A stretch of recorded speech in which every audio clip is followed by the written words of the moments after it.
Pakistan's largest city in Sindh and hosts a population. Pakistan's current caretaker government is an anomaly. Let me explain why. Many democracies have provisions for this kind of a government in the absence of elected governments or when an elected setup is dismissed or disqualified.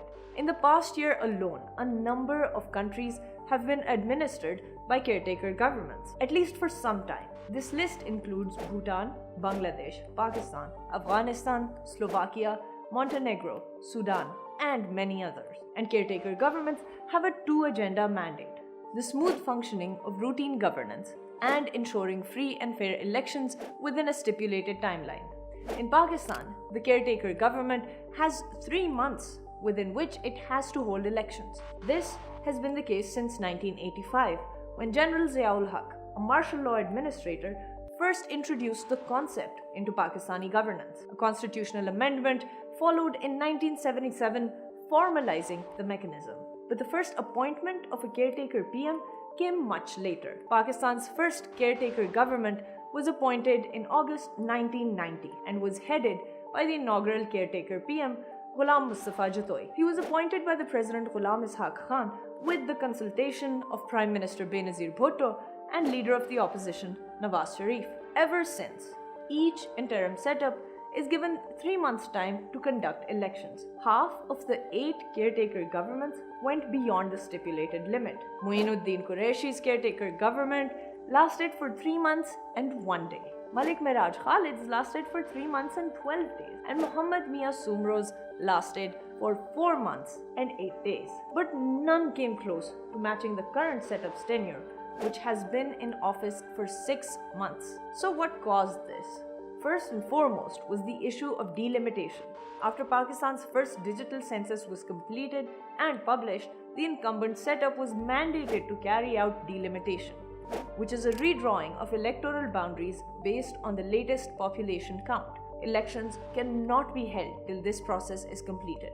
But that isn't the only anomaly in the current setup's time in office. This caretaker government has been given unprecedented powers, which include undertaking financial deals with foreign states and businesses, as well as having an active role in internal security of the state. Both these conditions were circumstantially necessitated as Pakistan was going through an acute economic crisis while also facing attacks from proscribed militant groups. But Pakistanis have seen disruptions in democratic processes throughout history, and the current setup's increased power and tenure does not put these apprehensions at ease. While the caretaker PM continues to reinforce the point that elections will be held and office will be handed over on February 9th, the changes in the powers and tenure of the setup leave many uncertainties. So will this become a norm now that a precedent has been set? What do you think? Let us know in the comments below. Sindh province, home to ancient civilization and a rich tradition of Sufi saints, mineral and gas reserves, and agriculture, is also an active heartland of Pakistani politics. Yet, the province faces serious challenges on the governance front on education, health, access to clean water, drainage infrastructure, and law and order. Sindh will witness a contest on 61 National Assembly and 130 provincial seats. Areas like Ghotki, rich with gas reserves, also host fertilizer and urea plants, yet the area falls acutely on standards of development. PPP, GDA, and PTI candidates will vie for control across Sakhar, with the Bhutto, Baloch, and Kalhoro clans flexing their muscle. In Larkana, JUIF and PMLN have struck seat adjustments in competition against Pakistan People's Party, where JUIF will face off PPP and GDA in some constituencies, where on others, PMLN will compete against Pakistan People's Party. A little in the south falls the Shaheed Benazirabad division. Districts such as Naushehra-Feroz, Sangar, and Benazirabad fall here.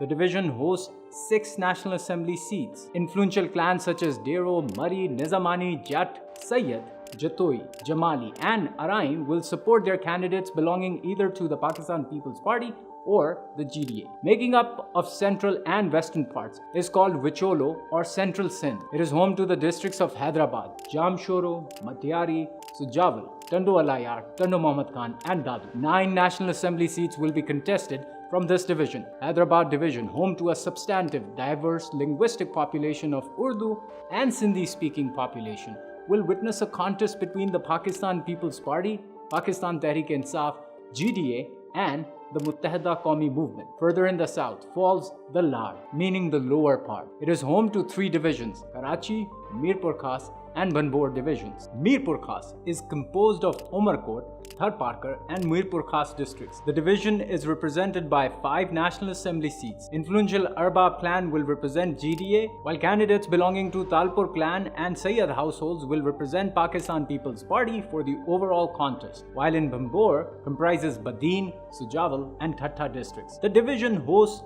4 National Assembly seats. The area hosts reserve-rich coastal districts and fertile farmlands. Contestants from Pakistan People's Party, GDA and PTI will witness strong contests from members of the Shirazi and Malkani households in the Sujawal and Thatta districts, while Rao, Talpur, Legari, Mirza, Alepoto and Nizamani clans will throw their weight behind their candidates in Badin. Karachi, the provincial capital, is home to 7 districts and hosts 22 National Assembly seats. The industrial and metropolitan heartland hosts diverse ethnic and linguistic groups. The division will witness strong competition between Pakistan People's Party, PTI, JI, MQM and PMLN. Lahore city, the provincial, political and cultural capital of central Punjab and home to 14 National Assembly and 30 Provincial Assembly seats. Lahore's outer periphery in the north, east and south is home to 4 constituencies comprising rural and suburban townships like Vaga, Jinnah Colony, Johannabad, Bahria Town and parts of Raiban. PTI and PMLN will vie for control here. 3 more constituencies are situated in the parts of walled and old city, hosting areas like Shadra, Gadi Shahu and Shalimar. In one constituency, Istikam-e-Pakistan Party and Pakistan Tehreek-e-Insaf will compete. In the remaining, PMLN and PTI will compete with each other. In the western part of Lahore are home to 3 constituencies. The constituencies represent mixed socio-economic demographics. PMLN might have a close edge in NA30. In the remaining 2 constituencies, PTI will contest closely with PMLN. Further in the center lie 4 constituencies that feature mixed demography with areas like Anguri Bazar, DHA and Cantonment, Kot Lakhpat and Gulbarg. PPP, IPP and PDI in NA 128, while PMLN and PTI will compete in other constituencies. For more insightful analysis on upcoming elections, follow our General Election Explainer series.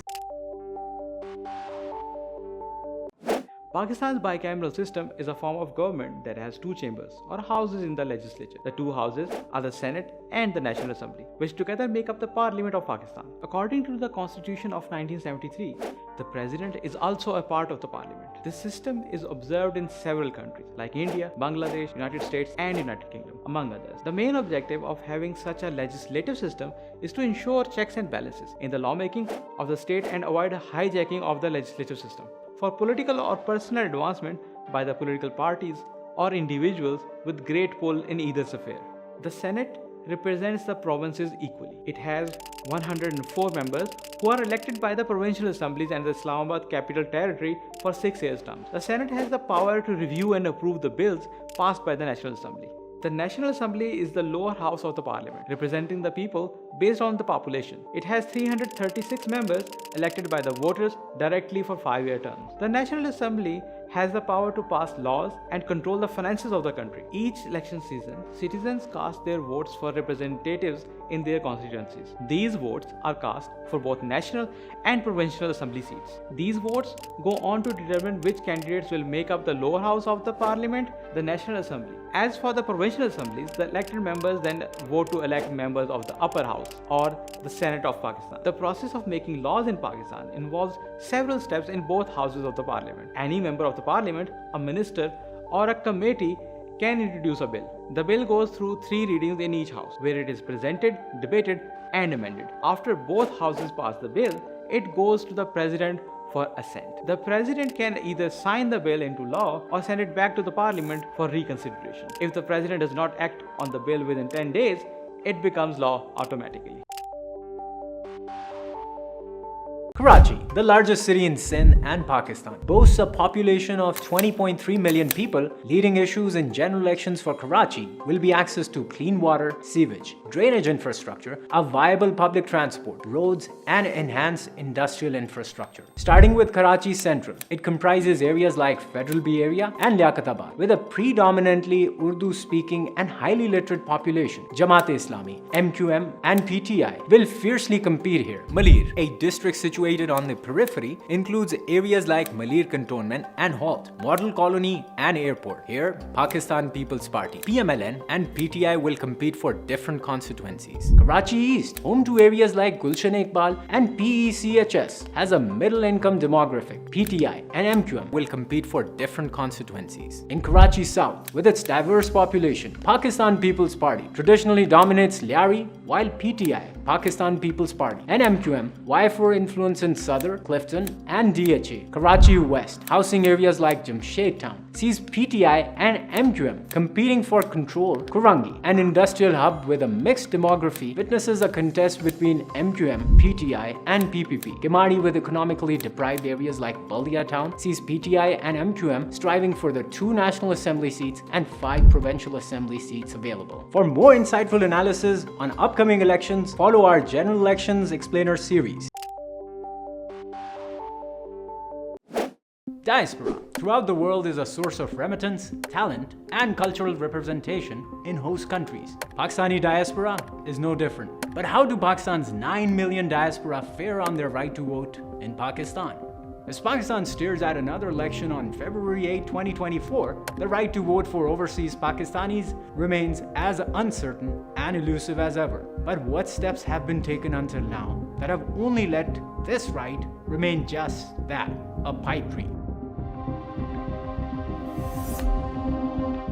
As early as 2013, the Supreme Court directed the Election Commission of Pakistan and NADRA to expedite steps to carry out voter registration of overseas Pakistani voters. Still, the ECP failed to make any progress until now, despite Pakistan's overseas voting population rising from 4 million to 9 million.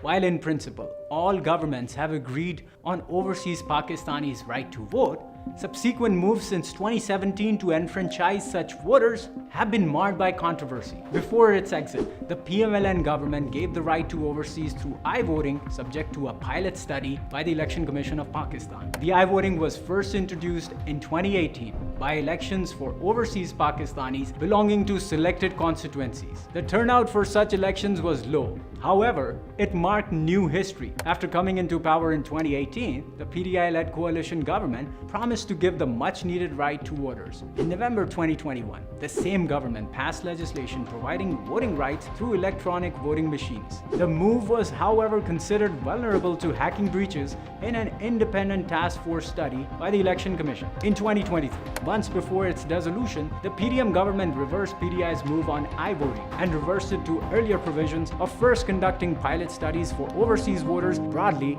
and in particular involving the use of EVMs. Yet, such a move would not be maiden as ECP, at a limited scale, has conducted such voting in 2018 by-elections. Overseas voting is not exceptional to overseas Pakistanis only. Turkey and Indonesia are also among the countries that offer this provision. Turkey's overseas voters have risen to 3.4 million voters from 2.8 million voters since the 2014 elections, despite a lower turnout of 17 to 18% in the 2014 Turkish presidential elections. The subsequent and 2023 elections saw a higher turnout of nearly 50%, with over 1.7 million casting their votes. Indonesian voters have continued their right to vote for decades also, from across 119 cities of the world, including Arab Gulf, Southeast Asia, Europe, and North America. In 2024, over 9 million overseas Indonesians are expected to exercise their vote, and over 96% participated in the 2019 elections. Diaspora from these countries can cast an in-person vote through overseas polling booths or their consulates or embassies by registering their vote. Nevertheless, these countries continue to debate and take steps to improve voter inclusion. While Pakistan adopted an ordinance in 2013 for such balloting and ECP continues to retain powers to promulgate rules, overseas Pakistani voters still continue to evade a shot at such inclusion. The province of Khyber Pakhtunkhwa is the new heartland of cultural and political activism, especially in upcoming general elections. The province will hold elections on 45 electable seats of the National Assembly and 115 such seats of the Provincial Assembly. The outlook of lower house seats in KPK remains centered on geographical belts,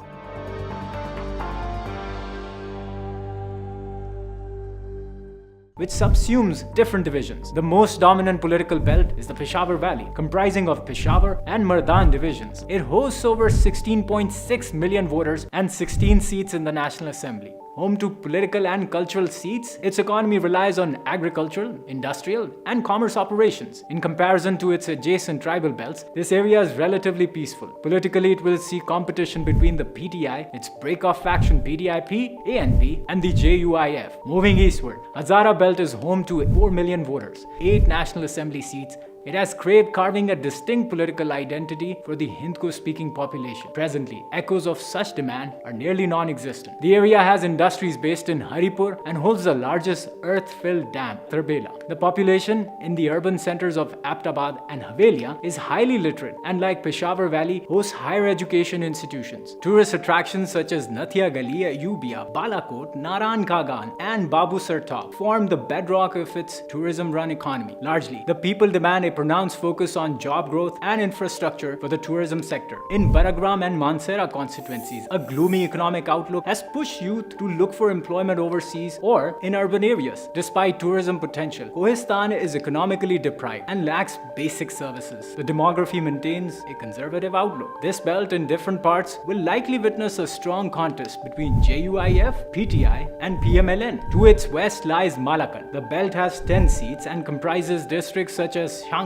Malakan, Buner, and Sawat, and 2.6 million voters. Malakan was afflicted by militancy in 2009 and a major military operation which resulted in hundreds of thousands displaced and a subsequent end to violent militancy. It is home to astounding tourist attractions. Weighing heavily will be the continuity of peace and doubling of efforts to build the tourist industry. The belt is likely to witness competition between 3 major parties: PTI, PMLN, and the Pakistan People's Party. Lastly, southern Khyber Pakhtunkhwa stands as a key critical belt. North and South Waziristan, Dera Ismail Khan, Bannu, Kohat, Tank, Lucky Marwat, and Kuram Agency are some of the major districts in it. Nearly 5.8 million voters are electing representatives for 10 seats. After the constitutional amendment, the erstwhile federally administered tribal areas from this region secured representation in the Provincial Assembly. The area has seen a surge in violence by TTP. People demand surgical military action and an end to violence in this area and are opposed to mass displacements. Locals here demand an increase in the volume of border trade with neighboring Afghanistan. In erstwhile Fatah and Malakan, except for the Kuram Agency, people demand the long-awaited introduction of a land settlement mechanism. The erstwhile Fatah has yet to receive the promised 3% of the National Financial Commission Award since 2018 and 500 billion rupees to improve capacity. However, due to capacity shortfall, even most federal and provincial funds, nearly 70 to 80%, are returned annually. Thus, fulfillment of the promise will remain a key demand from candidates of PTI, JUIF, PMLN, and independent candidates over here. Thus, the province will await whether the promise of peace, governance, and an uptick in development will see progress, or will it be another period of an elusive promise. Imagine this, what if there were no elections, no government, and no states? The world would become a wild, lawless frontier where survival would be the only goal. This concept is known as the state of nature, which is believed by many philosophers to be the starting point of human society. So humanity has experimented with many forms of governments like monarchies, oligarchies, autocracies, until one champion rose above all: democracy. Democracy is a form of government where it's the people that decide who would govern them. This concept is known as the consent of the governed. So the beating heart of democracy is elections. Democracy is popularly believed to have started in ancient Athens some 3000 years ago to set the stage for direct democracy, where the citizens directly participated through open voice votes on issues of governance. However, back then, the right to vote was only limited to the rich and land-owning male members of the society, and women, slaves, and the poor were excluded from elections. Then in the Middle Ages, elections were cancelled in many parts of the world for many centuries, as the world was ruled by monarchies and theocracies. But then in the 18th century, elections made a comeback with the French Revolution. The system of indirect democracy was installed in many countries such as the US, England, and France. Indirect democracy means the elections of representatives that make decisions on behalf of the people. The 19th century also introduced paper ballots, providing a more private and standardized means of voting. Fast forward to the present, where digital age has ushered in a new era of voting. Electronic voting machines and online platforms have streamlined the process, enhancing accessibility and efficiency. But whether you cast your vote on a ballot paper, on your phones, or with the 1,000-year-old traditions of ayes, nays, and beads, just remember that the future of the society rests in your hands, the hands that cast votes, shape policies, and define our collective destiny. Pakistan is headed towards a general election on February 8, 2024. Political parties will compete on a total of 272 electable National Assembly seats and 592 provincial seats across 4 provinces. But where will the most national-level political parties focus all their political capital on? Let's zoom out and take a look at Punjab province.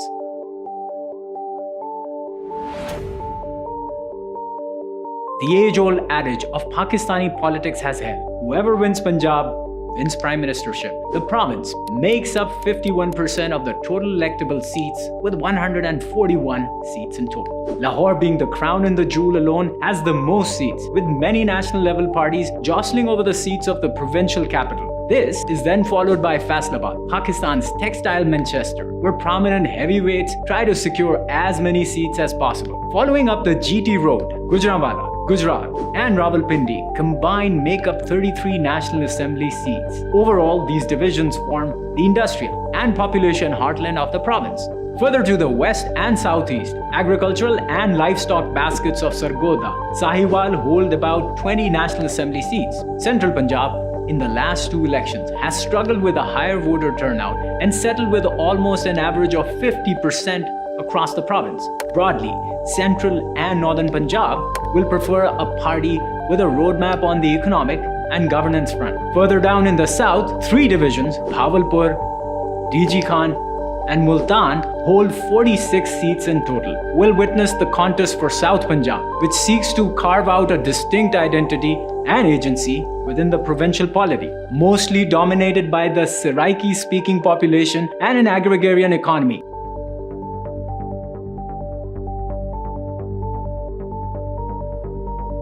While different parties have promised to deliver on it, requisite legal and administrative restructuring measures have fallen short. Thus, making good on this promise will be among the leading agendas of local politics and political parties. Unlike Northern and Central Punjab, the voter turnout in certain constituencies in the previous election stood relatively higher at over 60%. The next election in Punjab will determine who will dominate the political landscape, but also the future trajectory it will take on the redistribution of resources and administration between Central and South Punjab. Most importantly, all eyes will be on voter turnout and whether it is beyond 50% across the province. For such insights on other provinces' dynamics and the agendas that will rank higher in upcoming elections, follow our Election Explainer series.